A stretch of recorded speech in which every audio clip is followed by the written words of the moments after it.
that odious stench. Smells like...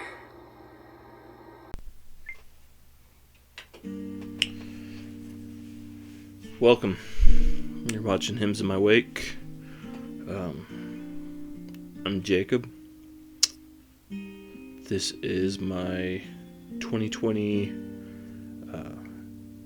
best of recap, whatever you want to call it, video.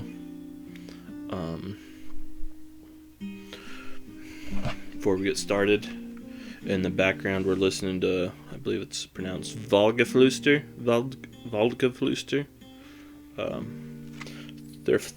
His third full length, Mein Feisel. Just atmospheric German black metal. You might know him from a split he did with Panopticon that came out 2 years after this one. This was a 2014 release. Just picked this up not too long ago from Bindrune. I ordered one of their grab bags, 10 CD grab bags. Super happy with that. Just kind of been slowly digging through those. They were all, everything I got ended up getting, or most of it was stuff that I was going to buy in some form eventually down the road. So I'm super happy with it. This is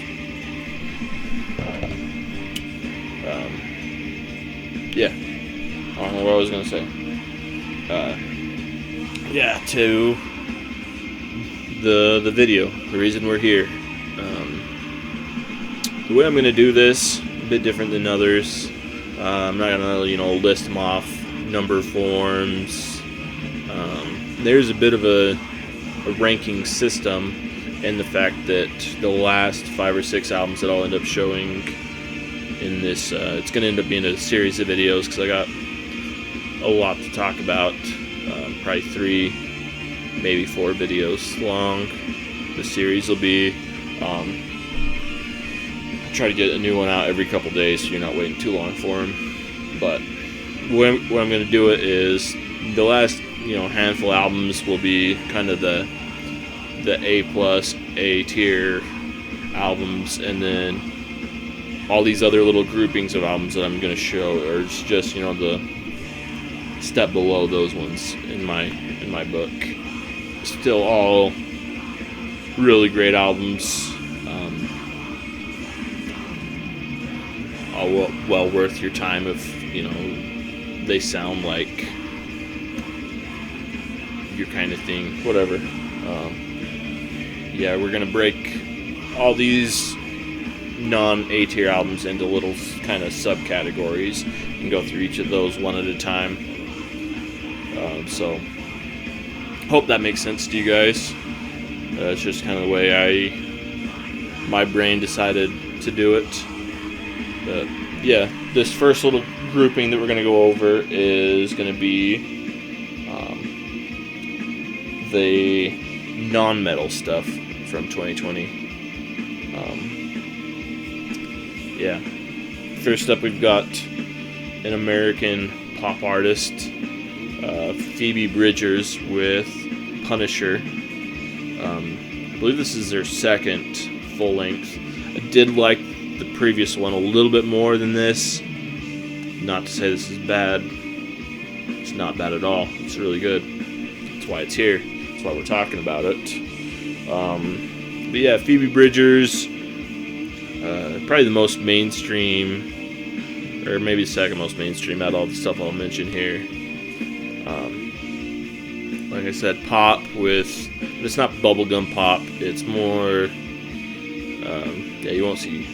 probably won't see bubblegum pop on here. This is more kind of an indie pop album. You can kind of get the feel of it just from the artwork. Little book fell out. Kind of has some folk sensibilities to it, more somber, a lot of somber. She's just a really good songwriter, excellent lyricist. Yeah, really good, engaging album. For those of you with, more open-minded about your approach to music, where you're not just,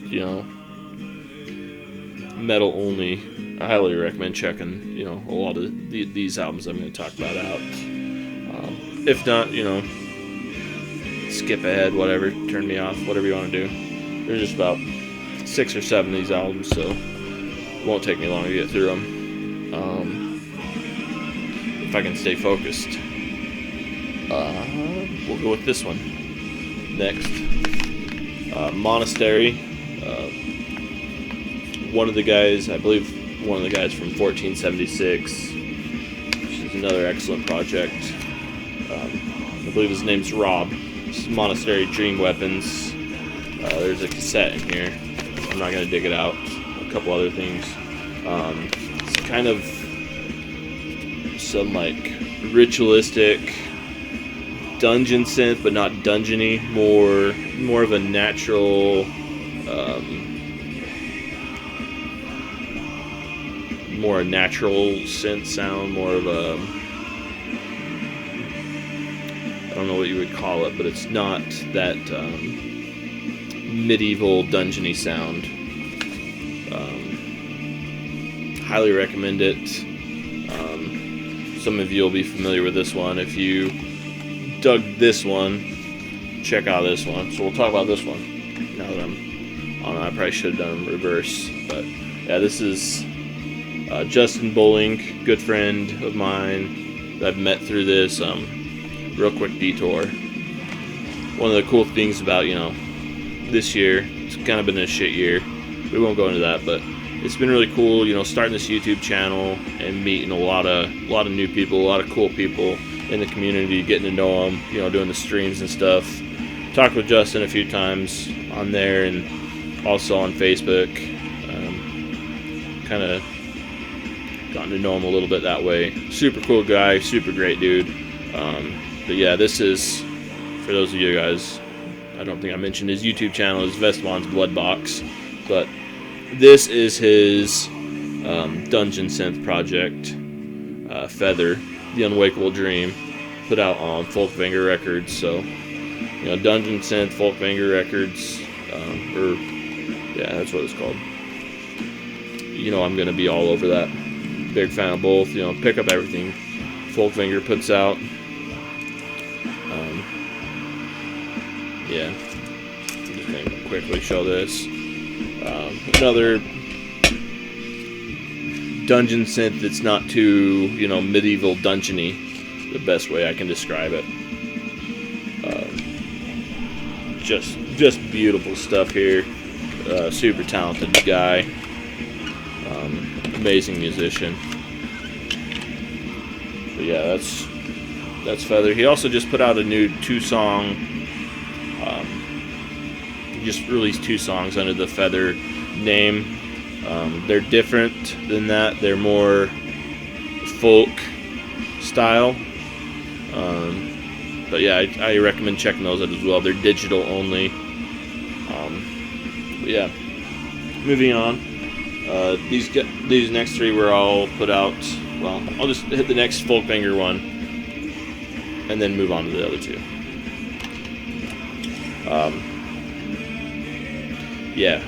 Another Folkvanger release, Foret Endormi. Super cool neo-folk project put out by, I think the main songwriter on this is one of the guys in Falls of Boros.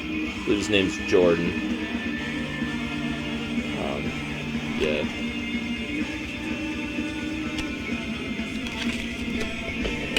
Recommend that for any of you that are into neo-folk. Real gorgeous album. Yet still, it's not too, flowery for, neo-folk. It's got a lot of, I believe the subject matter is more dealing with, natural disasters and natural, hardships and stuff like that. So there's a definite heaviness, ferocity to it, if that makes sense. But yeah, check that one out. That sounds like your kind of thing. And then these next two, this is another label ran by the same guy that's behind Folkvanger, Reclusion Records. Everything he put out this year was great, but these two really stood out to me. You know, it's been nice checking out what Mark's been putting out under that label. It's really kind of broadening my horizons. A lot of stuff I wouldn't normally listen to. This is something that is in a kind of a genre that I'm moderately familiar with. If you're familiar with Youth Code, this is pretty a similar style. This is Choke Chain Tactics. Again, put out through Reclusion Records, one-man project. For those of you unfamiliar with, like, I'd say it's a more raw version of that style that Youth Code has. You know, I don't know if you'd call it. It's electronic music, kind of industrial sounding. I don't know if you'd call it power electronics. I think I've seen it referred to as industrial dance music, but yeah, super cool stuff. It's like a 10-minute demo or EP. But yeah, I really enjoyed this one. Really scratched that itch because it's been a while since Youth Code's put out anything, and that was had a bit more raw, aggressive spot than Youth Code would, anyways. And then this was my favorite thing that Mark put out under the Reclusion Records. This is, see if I can get it to pop up there, Cerulean Veins. Trying new lighting, so sorry about the glare or whatever, you know. Obligatory glare apology. You know, every YouTuber does it, whatever. Just solidly there. I don't know why I'm bother showing you, other than, you know, to see to know what the album looks like. It's Cerulean Veins Blue. To get to the point here, goth, kind of 80s goth music. I don't know if you'd call it goth rock or more of like a kind of goth synth pop. I'm not sure where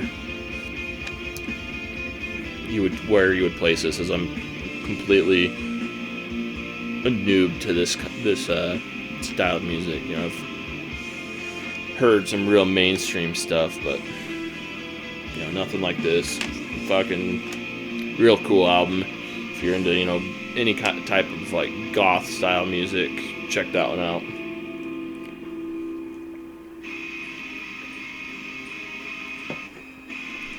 The last of the non-metal stuff, one of my all-time favorite musicians. This is Jason Isbell and the 400 Unit with Reunions. Yeah, Jason is just a fucking phenomenal songwriter. I don't know that there's a better songwriter out there, at least when it comes to you know, Americana, folk, country style music. That's kind of where this is. You know, this isn't my favorite. You know, clearly it isn't. Otherwise, this is my favorite Jason Isbell album. Otherwise, you know, it'd be in the top tier. You know, as much as I admire his music, but this is probably, it's still a top tier album. Songs like What Have I Done to Help, Only Children, Be Afraid. Probably my personal favorite was St. Peter's Autograph. That one's almost brought me to tears. Just a fucking amazingly well written song. It's just a master lyricist. But yeah, I think I was going to mention earlier, kind of the way I look at kind of the way I grade these is one of the things I look at, or the main thing I look at, I guess, is how often I will be, returning to these albums in the future years. If it's something that I see myself, grabbing for once or twice every couple months, then it's this lower tier. If it's stuff that I see myself, grabbing on a weekly or close to weekly basis or whatever, real often, then that's that top tier stuff. That's stuff that I'm going to be coming back for years to come, just over and over. Whereas this stuff definitely deserves a spot on the shelf, and I'll definitely listen to it on at least once or twice a year, I'd say. If that makes sense. It's kind of the way I'm kind of grading these, if you will. But yeah. Moving on to the next little subsection of music here.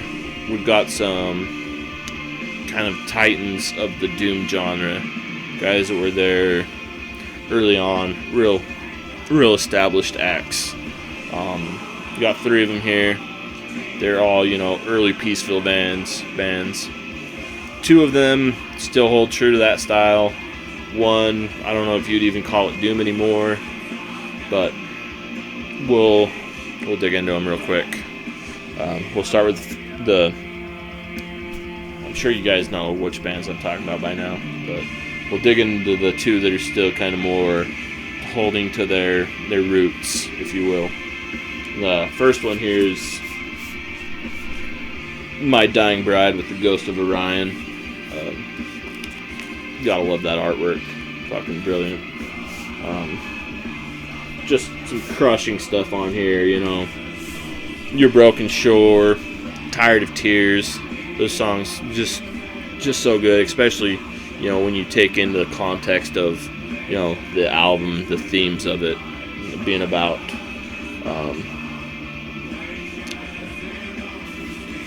the singer's daughter and whatever. But yeah, fucking what else can you say? Just a great My Dying Bride album. Is it their best album ever? No. Is it solid as fuck? Yes. Cool story real quick on this, not to linger too long, but I just bought this about a month ago. It was something that came out pretty early in the year, and I was still able to manage to grab this black brown merge from the local record store. It's limited to 300 copies, and I was still able to grab this, months after the release. And I was on, Metal Detector, trying to see who had. I was just gonna grab a black copy because they're widely available. Just trying to see who had the best price on it, and then I noticed Grey Whale, my local shop that I like to go to, had 2 copies, and one of them was this, limited to 300, and it wasn't a jacked up price or anything. It was their regular retail price, so not used, brand new. Grabbed it. Yeah, so that's that. Next one, I'm sure you guys all know, coming up. If I can get to it. Get through my disorganized mess here. Is none other than Paradise Lost, Obsidian. Fucking another gorgeous, album art here. All the way through, fucking immaculate packaging, or artwork on it. It's pretty bare bones packaging, other than being a gatefold. Yeah, another just masterpiece, not masterpiece, but just another fucking solid death doom album. You can tell they've been writing for years. They had their little detour over into the more goth stuff, and they still, kind of incorporate all aspects of their career on here. They're still hints of that goth stuff, but they mix it all together. You know, I've heard this kind of described as, some people call it more of like a greatest hit style, like they kind of span their career with the sounds on here, but yeah, just good stuff. If you haven't checked it out and you're a Death Doom guy, check it out. And then, as you probably can see coming, the one that's not so much Doom anymore, but you know, at least early on they were kind of Death Doom Titans before Johan lost his... Johan? Is that his name? I don't feel like that's his name. Why do I fucking think that's his name? Jonas. That's his name. Jonas damaged his vocal cords and whatever and couldn't do the screams anymore, and they, you know, transitioned towards the new sound. But anyways, I'm going on about meaningless shit, wasting your guys' time. Yeah, fucking fantastic. Probably tied for my second favorite. I guess it's not really Doom though, but yeah, out of all the Doom stuff that I talk about, this will be my second favorite, tied for my second favorite. Was real close to hitting that top tier. If it wasn't for, you know, the back half of the album, or back third of the album, it probably would have been up there. You know, songs like Heart Set to Divide, Lacquer, The Winter of Our Passing, just fucking phenomenal stuff. You know, top of, you know, Catatonia's, you know, discography of their songs, whatever. Those are all, you know, greatest hits in my book for Catatonia. At least the second stage of Catatonia's career after they moved to this style. But yeah, really the crown jewel on the album is the song Behind the Blood. I feel like they really kind of go in a new direction with this one. They kind of embrace a more hard rock sound, especially with the guitar work on there. There's kind of some real hard rock style soloing, I would say, riffing.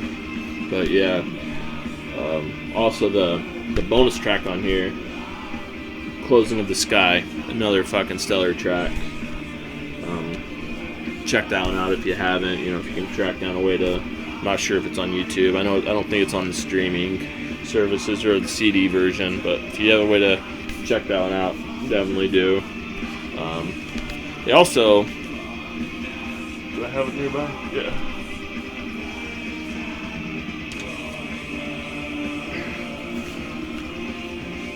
Also, had this little live album that they put out this year during, you know, the pandemic.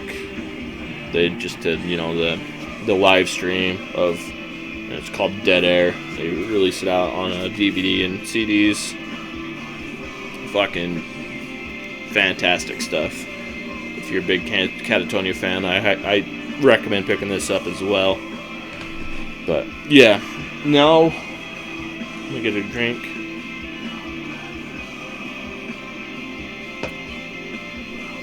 Now we'll move on to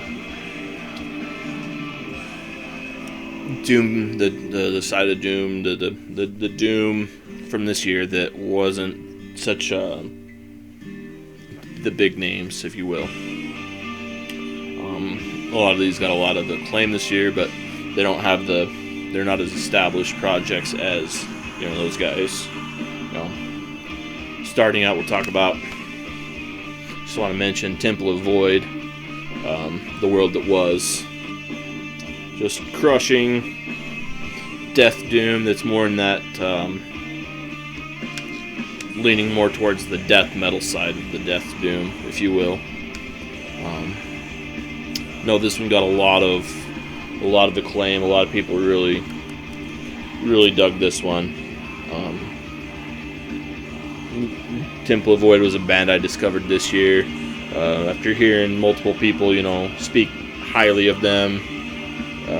Went and checked them out. I picked up all 3 of their albums on CD. I did like the previous one a little bit better than this one, but nonetheless, fantastic stuff. Fantastic album. Moving on, another one that I've seen a lot of people kind of gush over, if you will. Godthrymm, Reflections. As you might know, Godthrymm was started by former My Dying Bride member Hamish, I believe is his name. He went on to join Solstice, I think, or start Solstice. I don't know the history there. Also, the drummer on here was I think it was the drummer. It's also former My Dying Bride and Solstice. I think Hamish was the main songwriter, and he brought that guy on to do the drums for him. But yeah, put out on Profound Lore. Another just great Death Doom album, but it's more than a Death Doom album. He really kind of adds on to it. There's a lot of more traditional Doom, if you will, elements to it. Just real, just a sound that you don't, a lot of things that you don't hear in your traditional, Death Doom. Yeah, the whole second half of this album, probably my favorite part of it. We Are the Dead, The Light of You, and then the last track, just a pure instrumental track, Chasmic Sorrows, is just fucking brilliant. So check out Godthrymm Reflections if you haven't.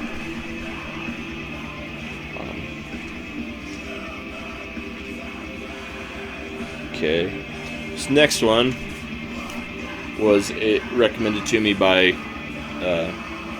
Classy Lonnie. This is Fires in the Distance, Echoes from Deep November. Another Death Doom, but this one leans more into the melodic side, really into, there's a lot of melodic death metal influence on here too, as well as being, Death Doom. It's kind of a hybrid of the two genres. Upon my first listen on this one, I thought it was going to end up in that top tier, but after a few repeated listens, it dropped a little bit for me. Didn't have that same staying power.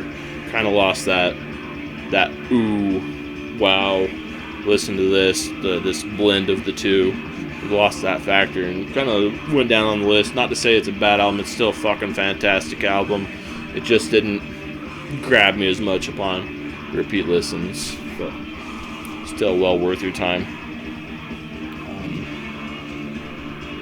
Let's see. Clouds, Derriere. Not their best album.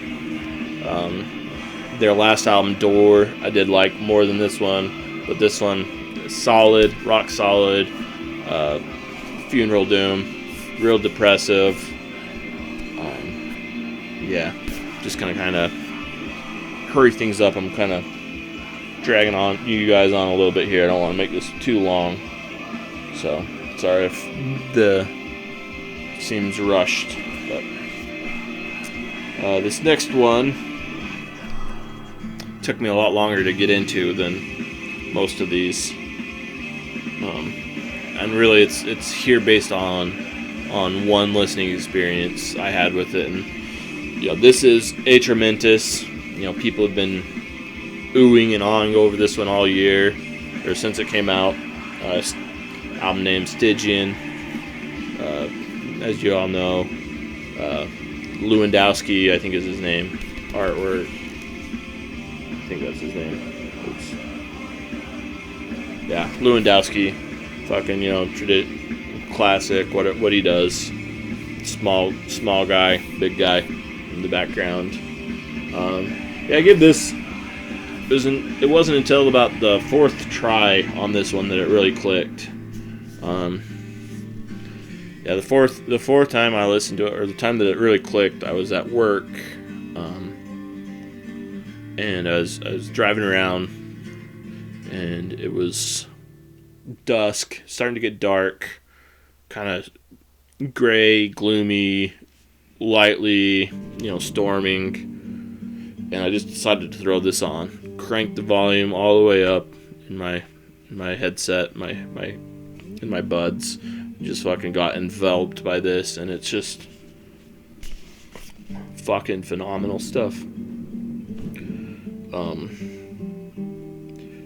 I still haven't dug into the story on it. I need to. I'm gonna need to buy a set of headphones so I can really just blast it here at home and just get the full experience.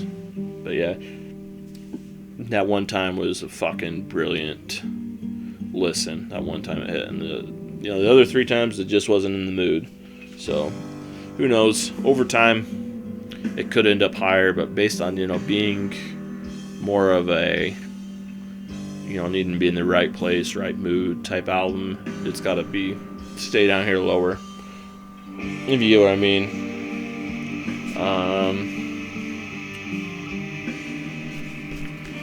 Next up, we have this ridiculous, Transcending Obscurity release by the band is Jupiterian. The name of the album is Proto-Sapien. Yeah, really cool artwork, actually done by the same guy that did Atramentus, Landowski. But as you can see, Transcending Obscurity fucking gobbed it up with their fucking metallic effect. Really ruined it here. It really loses the effect, especially that middle piece right there. On the digital artwork, looks a lot better. I really wish Transcending Obscurity would dial it back with their over-the-top presentations. Nobody needs this metallic effect on an album. Just give us the original artwork that we're supposed to get. And the record is even supposed to be, or not the record, but this the cardboard is supposed to be kind of embedded with a scent, like an incense scent. I'm not really picking it up. It smells like cardboard to me, but dial it back, Transcending Obscurity. Anyways, enough about them. Let's talk about the music on here. Jupiterian, Brazilian, atmospheric doom. Kind of got a little bit of sludgy elements in there, but it's not over the top sludge. It stays in that atmospheric kind of. It's just crushing, kind of caustic, crushing, atmospheric doom is the best way to describe this. Another one, first few listens didn't, click, but after a while, in the right mindset, right mood, it fucking delivered. But yeah, excellent stuff there from Jupiterian. And then, as I mentioned, Katatonia was tied for probably my second best in kind of the doom genre for the year, and this is the album it was tied with. This is Rotting Kingdom, A Deeper Shade of Sorrow. This is their debut full-length Kentucky band. These guys are based out of Kentucky. Put out on Boris Records. Just well done death doom. If you had Temple of Void high up on your list, really enjoyed this one, check this one out. Kind of a similar style to me, but this one's just done better in my book.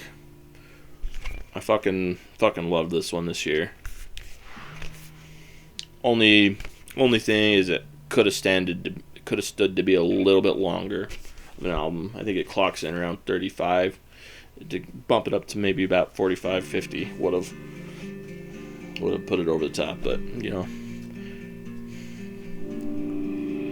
that's their decisions. I'm sure they're the songwriters, not me. Don't want people to be forced to, you know, forcing themselves to, you know, write longer albums just to have longer. If that's the material they had, then that's the material they had. Fucking excellent stuff anyways.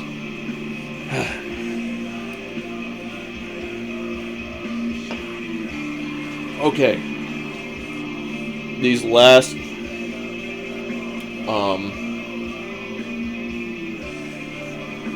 5. See how I'm gonna do this. These last 5 are more in the post-black vein, so we'll get a little bit of black metal in on this video. Since that's kind of my, especially post-black, but it's kind of my cup of tea. So go over these 5 real quick. These first 2 I picked up from Depths of Void, Russian label. They kind of do co-releases or release albums in a different format from other labels. Like this one was originally put out on Art of Propaganda, or AOP. I'm a massive Harakiri for the Sky fanboy. I love everything they put out, so of course I love the side projects as well. This is Karg with Trakat, I believe is the name of it. Fucking just brilliant post-black metal. This is JJ from Harakiri for the Sky, solo work. I think he kind of leans more into the melodicness of it with this, or more so than Harakiri. Just a great post-black metal album. If you're a fan of Harakiri for the Sky, make sure you're checking out Karg as well. Everything he's put out so far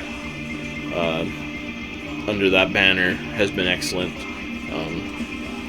It's kind of evolved from the early on sound of Karg, but it's all really good. Yeah. And this next one is a Russian band on a Russian label. Harakiri for the Sky, or Karg, is from Austria. That one. But this is... I'll show it to you in the sleeve. Sky Forest, A New Dawn. And this one, you might say, is a little more atmospheric black than post, but I felt like it fit in here better into this genre. It's a bit more posty to me. Still very atmospheric, woodsy, atmospheric black metal with those post elements. One-man project. Yeah, fucking really good stuff. The same guy also released this one. This is A Light in the Dark, Insomnia. And where that one is more of a woodsy sounding, atmosphere, this, as you can tell from the cover, captures more of that city atmosphere. He even incorporates a bit of like synth wave into the music here. Yeah, fucking beautiful stuff. It's on the lighter side of black metal. It's not fierce, ferocious. This is more of like a pretty both of these, Skyforest and A Light in the Dark, are more on the beautiful, pretty side of, you know, like post black metal. But yeah, big fan of everything A Light in the Dark has done, and Skyforest. Everything. Sorry, I don't have his name. I think he just goes by a letter or something, anyways. But everything he's done, I thought is brilliant. Let's see. Let's go over this one. Then we have In Chasms Deep. Do I know the name of this album? That is the question. I don't remember it, but is it on here?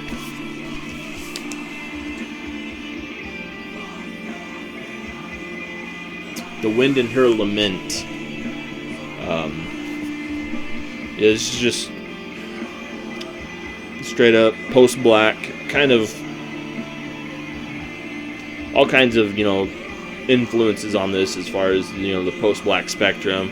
You know, I can definitely hear some Deaf Heaven influence, and then more into like Unrequited style. Kind of, those are probably the two main styles I pick up on here. Kind of blends that kind of stuff together. Another gorgeous cover there. Yeah. Well, anything else I want to say about this one? One-man project based out of somewhere in the southern United States. I can't remember exactly which state, but yeah. If you're a fan of post-black metal, check this guy out. Check out In Chasms Deep.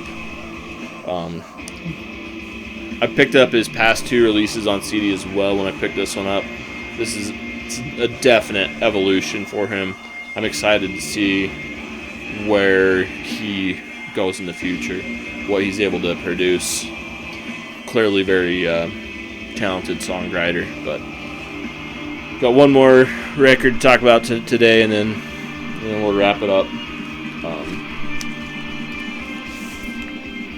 This is Svalbard. When I Die, I'll Get Better. Is that the name of it? When I Die, Will I Get Better? Yeah, Svalbard, from the United Kingdom. This is kind of it's post-black mixed with more of a post-punk feel. If you're familiar with the band Respire, it's a similar style to that. I doubt any of you would be. But yeah, super cool stuff. The lyrics could be a little more well written. They're a little bit kind of on the nose with their delivery. Still a really, really good album. Really interesting take on the genre. Really kind of a unique sound. I'll show this record. Really, really nice. Translation Loss put this one out. From my experience, they always do really, really nice vinyl colors. I wish they'd put a little more into the rest of the presentation, but it's got a lyric insert. What else do you need? Still really good. Well done. Yeah.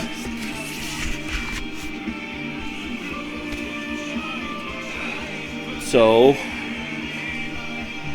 45 minutes. Sorry for taking up so much of your time talking about this stuff, but just wanted to let you guys know what some of my favorites of 2020 were. I'll probably be back in a couple days with part 2 of this series. Until then, take care of yourselves. Take care of each other. We'll see you soon.